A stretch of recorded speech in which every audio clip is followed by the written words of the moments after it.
Punjab police के मोहाली स्थित intelligence wing के हेडक्वार्टर पर रॉकेट प्रोपेल्ड ग्रेनेड से हमला किया गया है। घटना में कोई बड़ा नुकसान नहीं हुआ है। हमले के बाद बिल्डिंग के दूसरे फ्लोर के फ्रंट साइड में धमाका हुआ, जिससे शीशे टूट गए। ऐसे हथियार का इस्तेमाल अफगानिस्तान में किया जाता है।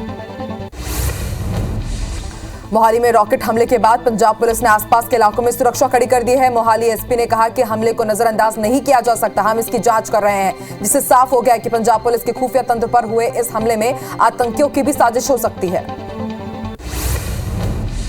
वहीं सीएम भगवंत मान ने डीजीपी से मामले की रिपोर्ट मांगी है। मीडिया को आधे किलोमीटर दूर पर ही रोक दिया गया है। पुलिस किसी को भी बिल्डिंग के नजदीक नहीं जाने दे रही है। रॉकेट प्रोपेल ग्रेनेड से किसी भी टैंक, बख्तरबंद गाड़ी, हेलीकॉप्टर या फिर विमान को उड़ाया जा सकता है। वहीं इस मामले में पंजाब के पूर्व सीएम कैप्टन अमरिंदर सिंह ने कहा कि पंजाब पुलिस इंटेलिजेंस हेडक्वार्टर पर धमाके के बारे में सुनकर स्तब्ध है। गनीमत रहे कि किसी को चोट नहीं आई है। हमारे पुलिस बल पर यह हमला बेहद चिंताजनक है। मैं सीएम भगवंत मान से आग्रह करता हूं कि अपराधियों को जल्द से जल्द न्याय के कटघरे में खड़ा किया जाए। शोपियां में सुरक्षा बल और आतंकियों के बीच मुठभेड़ हुई। जम्मू कश्मीर पुलिस ने बताया कि तलाशी अभियान में आतंकियों ने नागरिकों पर गोली चलाई और भागने का प्रयास किया। गोलीबारी में 2 लोग घायल हुए हैं, जिन्हें श्रीनगर अस्पताल में भर्ती कराया गया है, जिसमें से एक की हालत गंभीर है। मुठभेड़ में एक सैनिक भी घायल हुआ है। दिल्ली में 24 घंटे के अंदर 799 नए कोरोना मरीज मिले हैं। वहीं 1366 स्वस्थ होकर डिस्चार्ज हुए हैं। इस दौरान संक्रमण से 3 लोगों की मौत भी दर्ज की गई है। इसके बाद एक्टिव मरीजों की संख्या 5369 हो गई, जिनका इलाज जारी है।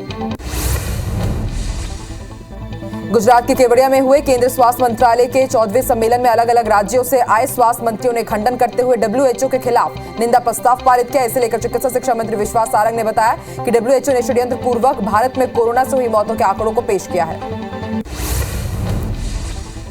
साल का पहला चक्रवाती तूफान आसानी आज पश्चिम बंगाल और ओडिशा के तटवर्तीय क्षेत्रों में अपना असर दिखाएगा। मौसम विभाग के मुताबिक बंगाल और ओडिशा के समुद्री इलाकों में तूफानी हवाएं चल सकती है। इस दौरान कई जगहों पर बारिश भी होगी। तूफान का असर बिहार और झारखंड में भी रहेगा। कांग्रेस की राष्ट्रीय अध्यक्ष सोनिया गांधी की अध्यक्षता में दिल्ली में कांग्रेस वर्किंग कमेटी की बैठक हुई। इसमें छत्तीसगढ़ के मुख्यमंत्री भूपेश बघेल भी शामिल हुए। बैठक को संबोधित करते हुए राष्ट्रीय अध्यक्ष सोनिया गांधी ने कहा कि हम जल्द ही एक चिंतन शिविर का आयोजन करेंगे, इसलिए हम 13, 14 और 15 मई को उदयपुर में मिल रहे हैं। सीडब्ल्यूसी की बैठक में सोनिया गांधी ने कहा कि कांग्रेस पार्टी का कर चुकाने का समय है। कांग्रेस आत्म आलोचना के पक्ष में है, लेकिन आलोचना ऐसे करे कि आत्मविश्वास आहत न हो। सीएम भूपेश बघेल आज सरगुजा जिले के दौरे पर रहेंगे। वो सुबह 10 बजे रायपुर से सरगुजा लुंड्रा विधानसभा के लिए रवाना हो चुके हैं। इसके बाद सहनपुर, करजी और बटवाही गांव में भेंट मुलाकात कार्यक्रम में शामिल होंगे। वहीं शाम करीब 4:30 बजे अंबिकापुर के मां महामाया मंदिर में दर्शन करेंगे। सूरजपुर में सीएम भूपेश बघेल ने जिला स्तरीय अधिकारियों की बैठक ली। इस दौरान उन्होंने कहा कि राजस्व अमले को निचले स्तर पर काम करने की जरूरत है। सीएम ने निर्देश देते हुए कहा कि राजस्व रिकॉर्ड की दुरुस्ती और नामांतरण समय पर पूर्ण हो, बंटवारा सीमांकन उचित ढंग के समय सीमा पर पूरा हो। सूरजपुर में सीएम भूपेश बघेल ने प्रेस कॉन्फ्रेंस की। इस दौरान उन्होंने कहा कि गौमूत्र के संग्रहण, उसके भंडारण, प्रोसेसिंग, खरीदी, रेट के लिए कमेटी बनाई गई। उत्पादों और मार्केट के लिए आकलन करने के लिए कमेटी बनाई गई है। सीएम ने बताया कि गौमूत्र खरीदी की योजना पर प्रोजेक्ट रिपोर्ट बन रही है। सीएम भूपेश बघेल ने पीसी के दौरान बताया कि उन्होंने सूरजपुर के 3 विधानसभा के लगभग 20 जगहों पर लोगों से मुलाकात की है। 56 करोड़ रुपए से ज्यादा के विभिन्न निर्माण कार्यों का शिलान्यास किया गया, लोकार्पण किया गया। जिले के प्रतापपुर, भटगांव और प्रेमनगर में निर्माण कार्यों का लोकार्पण किया गया। सीएम भूपेश बघेल ने प्रेस कॉन्फ्रेंस के दौरान भाजपा प्रभारी डी पुरंदेश्वरी पर निशाना साधा। उन्होंने कहा कि पुरंदेश्वरी के मुख्यमंत्री के पास दिव्य दृष्टि वाले बयान पर उन्होंने कहा कि भाजपा के गरीब विधायक ब्रजमोहन अग्रवाल, राजेश मुणत जैसे विधायक सबको दे। सरगुजा संभाग की सभी 14 सीटों पर 2023 के चुनाव में कांग्रेस जीत हासिल करेगी। सूरजपुर में सीएम भूपेश बघेल ने सभी कलेक्टर्स को निर्देश दिए। उन्होंने कहा कि छत्तीसगढ़ के सभी नगरीय निकायों में कृष्ण कुंज बनेंगे। नगरीय क्षेत्रों में सांस्कृतिक महत्व वाले वृक्ष लगाए जाएंगे। वन विभाग को न्यूनतम 1 एकड़ भूमि का आवंटन करने के निर्देश दिए गए हैं। वृक्षारोपण स्थल का नाम कृष्ण कुंज होगा। सूरजपुर में सीएम भूपेश बघेल के निर्देश पर बड़ी कार्रवाई की गई। सूरजपुर सीईओ जिला पंचायत राहुल देव को पद से हटा दिया गया है। लीना कोसम सूरजपुर की नई सीईओ होंगी। डोंगरगढ़ के छुरिया क्षेत्र के उमरवाही गांव में सीएम भूपेश बघेल के दौरे का असर देखने को मिल रहा है। दरअसल अनंत तिवारी नाम के शख्स ने पटवारी पर रिश्वत लेने का आरोप लगाते हुए सीएम का ट्वीट किया, जिसके बाद प्रशासन हरकत में आया। पटवारी को नोटिस जारी कर जवाब मांगा गया। भोपाल में बीजेपी प्रदेश कोर ग्रुप की बैठक आज दूसरा दिन है। कल 16 में से लगभग 13 जिलों की बैठक हुई थी। आज बाकी जिलों की बैठक होनी है। बैठक में बूथ प्रभारियों से फीडबैक लिया जाएगा। संगठन को मजबूत करने पर चर्चा होगी। बीजेपी के आने वाले कार्यक्रमों की रणनीति भी बनेगी।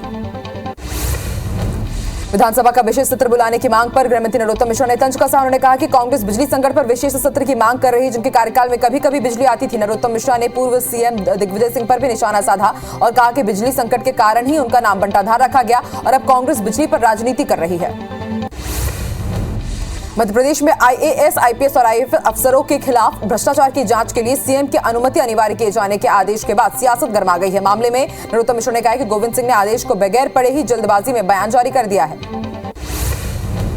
आगामी कार्य योजना को लेकर बिलासपुर में भाजपा जिला कार्य समिति की बैठक हुई। बैठक में नेता प्रतिपक्ष धर्मलाल कौशिक सहित कई नेता मौजूद रहे। बैठक के बाद फैसला हुआ कि सार्वजनिक आंदोलन प्रदर्शन पर रोक के खिलाफ 16 मई को बीजेपी का जेल भरो आंदोलन होगा।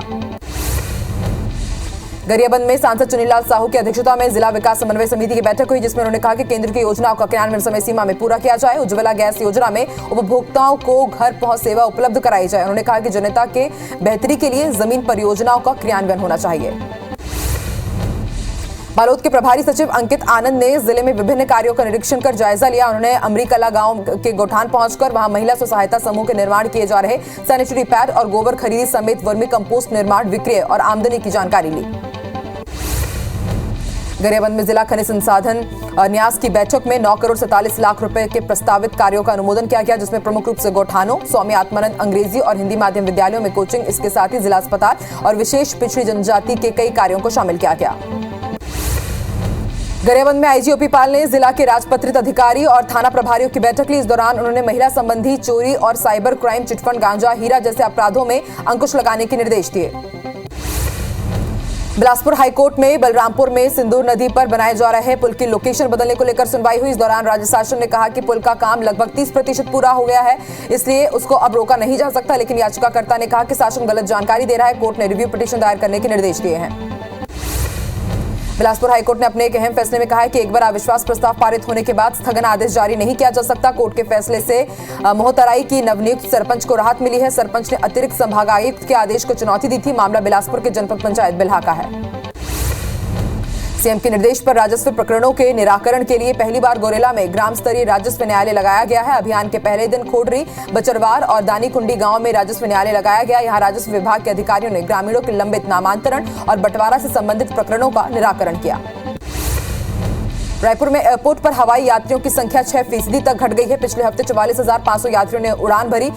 इस हफ्ते संख्या घटकर 42,000 तक पहुंच गई है। बताया जा रहा है कि गर्मी में होटल पैक होने के कारण ऐसी स्थिति बनी है। गरियाबंद के उदंती टाइगर रिजर्व क्षेत्र के बदहाल गांव कोदोमाली पर IBC 24 की खबर के बाद सांसद चुनीलाल साहू ने इस पर संज्ञान लिया। सांसद ने इस पर नाराजगी जताते हुए कहा कि अधिकारियों से इस पर जवाब लिया जाएगा। जिला विकास एवं निगरानी समिति की बैठक में इस मुद्दे को उठाएंगे। नरसिंहपुर की करेली में लव जिहाद के मामले को लेकर कई सामाजिक संगठन और स्थानीय लोगों ने विरोध प्रदर्शन किया। साथ ही संदेही के घर के सामने जाकर जमकर नारेबाजी की गई। बजरंग दल ने 48 घंटे का अल्टीमेटम दिया। उन्होंने कहा कि आरोपी की गिरफ्तारी और युवती की वापसी नहीं होने पर उग्र प्रदर्शन किया जाएगा। सिमरिया गांव में हुई मॉब लिंचिंग की घटना के विरोध में गोंडवाना गणतंत्र पार्टी समेत कई संगठनों ने सिवनी बंद किया। लोगों ने रैली निकालकर आरोपियों के घरों में बुलडोजर चलाने की मांग की और सरकार के खिलाफ जमकर नारेबाजी की गई। जांजगीर चांपा के ब्लॉक मुख्यालय नवागढ़ में आत्मानंद उत्कृष्ट विद्यालय नहीं है और जिले से अभी भेजे गए 8 स्कूलों के प्रस्ताव में भी नवागढ़ का नाम शामिल नहीं रहा। इसे लेकर कांग्रेस के प्रदेश सचिव रवि पांडे ने कलेक्टर जितेंद्र शुक्ला को ज्ञापन सौंपा। नवागढ़ में भी आत्मानंद उत्कृष्ट विद्यालय खोलने का प्रस्ताव भेजने की मांग की। जांजगीर चांपा के किसानों ने रबी फसल में धान की खरीदी करने और बीज निगम में प्रोत्साहन राशि देने की मांग की है। इसके लिए किसानों ने कलेक्टर जितेंद्र शुक्ला को मुख्यमंत्री के नाम ज्ञापन सौंपा है। किसानों ने बताया कि 65,000 हेक्टेयर में धान की फसल लगाई गई है। रबी फसल के धान की खरीदी नहीं होने से किसानों को नुकसान हो रहा है। दुर्ग जिले में पानी की भारी किल्लत से लोग परेशान हैं। अब लोग बिजली की समस्या से भी जूझ रहे हैं। यहां कई इलाकों में बिजली कटौती की जा रही है। वहीं भिलाई के निगम आयुक्त प्रकाश सर्वे सुबह विद्युत कटौती के दौरान हाउसिंग बोर्ड क्षेत्र पहुंचे और रहवासियों का फीडबैक लिया। सरायपाली की खैरझिटकी पंचायत में 6 लाख के गबन के मामले में अब तक कोई कार्रवाई नहीं हुई। शिकायत के बाद अधिकारियों ने मामले की जांच में गड़बड़ी भी पाई थी, जिसके बाद ग्राम पंचायत के तत्कालिक सचिवों को नोटिस देकर कई बार गबन की राशि जमा करने के लिए कहा गया, लेकिन 9 साल बाद भी कोई कार्रवाई नहीं की गई है। रायसेन में एक बार फिर सूदखोरी का मामला सामने आया, जहां 2 सूदखोरों से परेशान होकर पीड़ित पुलिस के पास पहुंचा। दरअसल पीड़ित ने 3.5 लाख रुपए खर्च लिए थे। आरोपियों ने पहले 17 लाख रुपए ले लिए और फिर 12 लाख रुपए की और मांग करने लगे। मामले में पुलिस ने सूदखोरों के खिलाफ केस दर्ज कर जांच शुरू कर दी है। डोंगरगढ़ में खाद्य विभाग के अधिकारियों ने क्षेत्र के 2 किराना व्यापारियों के यहां दबिश दी, जहां पर निर्धारित स्टॉक सीमा से अधिक खाद्य तेल का भंडारण रखा होना पाया गया, जिसके बाद अधिकारियों ने तेल को जब्त करते हुए कार्रवाई की।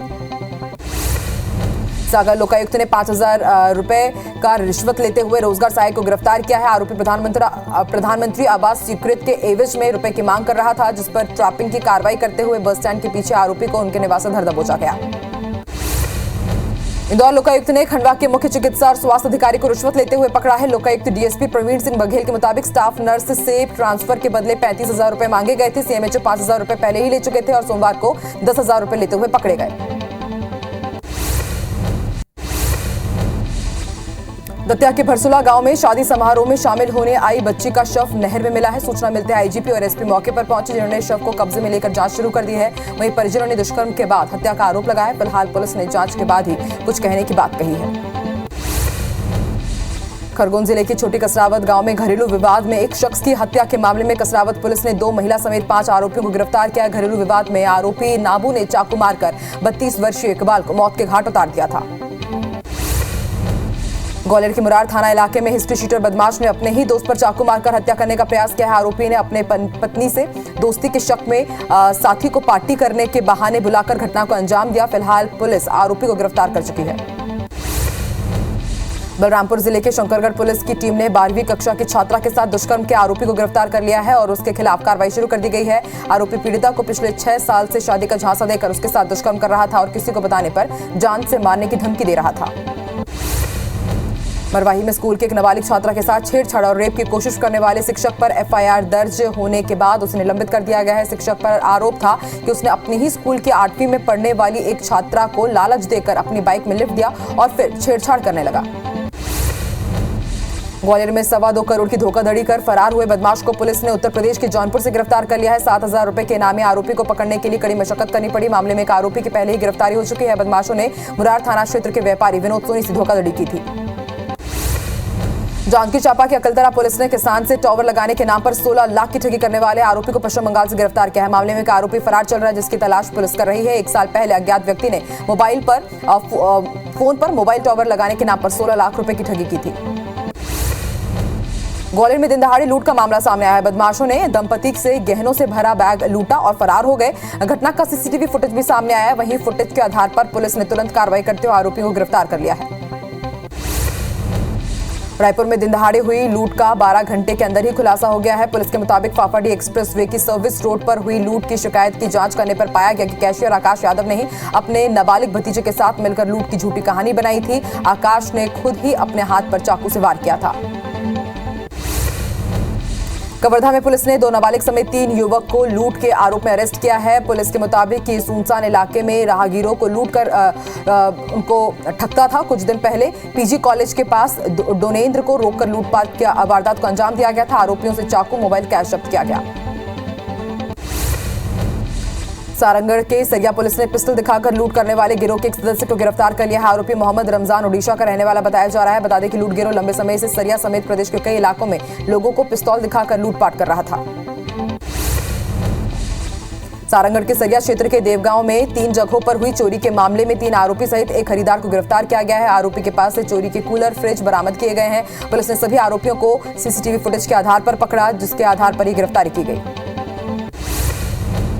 भानु प्रतापपुर पुलिस ने मोबाइल और तार चोर करने वाले 5 लोगों को गिरफ्तार किया है, जिनमें 3 महिलाएं, 2 बच्चे भी शामिल हैं। पुलिस ने बताया कि साप्ताहिक बाजार में कई मोबाइल चोरी होने की जानकारी मिली थी, जिसके बाद पुलिस टीम को मौके पर भेजा गया और संदेह होने पर आरोपियों को गिरफ्तार किया गया। सिंगरौली जिले से जा रहे अवैध कोयले को उत्तर प्रदेश सीमावर्ती राज्य की पुलिस ने जब्त किया है। इनमें 14 ट्रक, 15 ट्रैक्टर शामिल हैं, जिनमें कोयला लोड था। आपको बता दें कि इसके पहले भी सिंगरौली जिले से चोरी किए गए कोयले पर बड़ी कार्रवाई हो चुकी है। कबीरधाम जिले के बोरला थाना पुलिस ने मुखबिर से सूचना मिलने पर 2 गांजा तस्करों को गिरफ्तार किया। दोनों आरोपी भिलाई के रहने वाले हैं, जो 5,23,000 रुपए की कीमत का गांजा लेकर जबलपुर की ओर जा रहे थे। वहीं आरोपी मध्य प्रदेश के अलग अलग क्षेत्रों में गांजा खपाने वाले थे।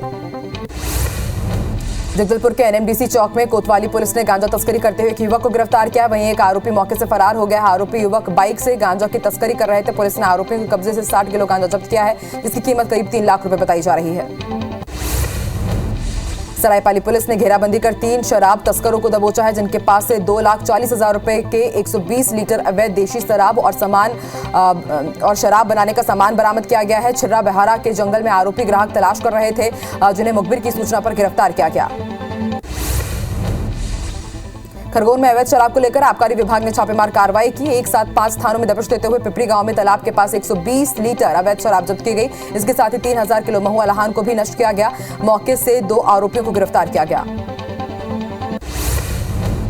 महासमुंद में लगातार बढ़ रही चाकूबाजी की घटनाओं पर जिले की पुलिस अब एक्टिव नजर आ रही है। पुलिस ने ऑनलाइन वेबसाइट से मंगाई गई 20 चाकुओं को जब्त किया है। दरअसल लोग ऑनलाइन तरीके से हथियार मंगाकर अपने पास रख रहे थे। पुलिस ने लोगों से संपर्क बनाकर उनके पास से अवैध हथियार को जब्त किया। सारंगगढ़ में राजमहल पैलेस का पारंपरिक झंडा बदलने वाले व्यक्ति को पुलिस ने सिर्फ कुछ ही घंटों में गिरफ्तार कर लिया। पुलिस ने बताया कि आरोपी का दिमागी हालत ठीक नहीं थी और इसी वजह से उसने इस घटना को अंजाम दिया है। मामले की जांच की जा रही है।